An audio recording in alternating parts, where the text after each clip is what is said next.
Hello hi అండి. Welcome back to my channel. చాలా సింపుల్గా టేస్టీగా ఉండే బొంబాయి రవ్వ అండి. చాలా టేస్టీగా ఉంటుంది ఈ ఉప్మా అనేది.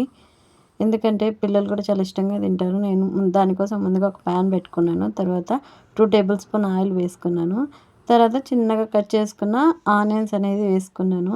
ఆనియన్స్ వేసేసి కొద్దిగా ఫ్రై అయిన తర్వాత ఆవాలు జీలకర్ర వేసేసి వేయించుకున్నాను. తర్వాత కొద్దిగా కరివేపాకు, కొత్తిమీర 2 వేసేసాను. వేసేసి అవి ఆయిల్‌లో కొద్దిసేపు వేయించుకున్నాను. నేను ఈ ఉప్మాలో అనే పచ్చిమిర్చి అనేది వేస్తలేనండి. ఎందుకంటే సాత్విక్‌కి ఈ ఉప్మా అంటే చాలా ఇష్టము. బట్ పచ్చిమిర్చి ఏస్తే అస్సలు తినడు. మంట అని ఏడుస్తాడు. కాబట్టి నేను ఉప్మాలో పచ్చిమిర్చి అనేది వేయలేదండి. కాకపోతే జనరల్‌గా అయితే అందరూ పచ్చిమిర్చి ఏస్తారు. నేను వేయలేదు. ఇంకా కొంతమందయితే పచ్చి బఠానీ, క్యారెట్టు చాలా రకాల వెజిటబుల్స్ ఏస్తూ ఉంటారు. నేను ఏ వెజిటబుల్స్ ఏసినా ఇట్లా ఉప్మాలో అయితే సాత్విక్ గాని, వాళ్ళ నాన్న గాని అస్సలు తినరండి. కాబట్టి నేను వెజిటబుల్స్ అనేవి ఏం వేయలేదు. తర్వాత జీడిపప్పు అనేది వేశాను. మీ ఇంట్లో ఉంటే వేసుకోండి. లేకపోతే లేదు.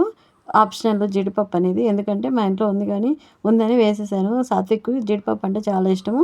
అందుకనే ఎక్కువగా వేశానండి జీడిపప్పు అనేది. తర్వాత కొద్దిగా కొత్తిమీర అనేది వేసుకున్నాను. కొత్తిమీర వేసినప్పుడు నాకు ఒక జోక్ గుర్తొచ్చిందండి. ఏంటంటే మా సాత్వికు కొత్తిమీర కానీ పండ్లలో ఇరుక్కునిందనుకో లోపల నోట్లోకి గాని వెళ్ళిందంటే అమ్మ చెట్టుంది చెట్టుంది అని ఏడుస్తాడు. తర్వాత ఒక పెద్ద టమాటా కట్ చేసి వేసుకున్నాను. జనరల్‌గా అయితే తెలంగాణ సైడ్ ఇక్కడ మేము ఉండే అపార్ట్మెంట్‌లో అయితే ఉప్మా చేస్తారు ఇలానే బొంబాయి రవ్వ ఉప్మా. కాకపోతే ఎవ్వరు టమాటా అనేది వేయరంట అండి. నేను వేస్తాను. ఎందుకంటే టేస్ట్ బావుంటుంది.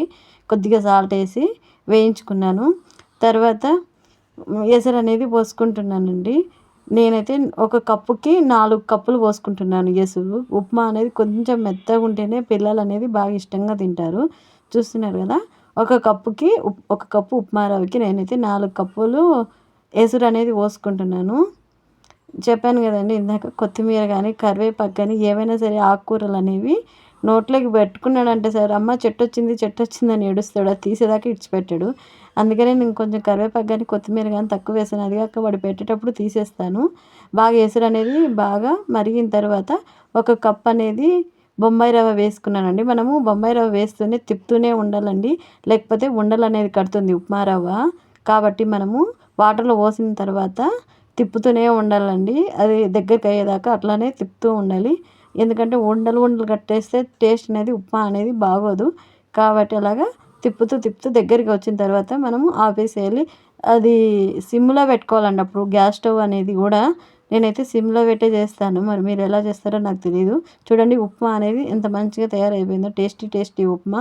పిల్లలు చాలా ఇష్టంగా తినే ఉప్మా. మీరు కూడా ఇంట్లో ఒకసారి ట్రై చేయండి. చాలా టేస్టీగా ఉంటుంది ఈ ఉప్మా అనేది. ఖచ్చితంగా ట్రై చేయండి.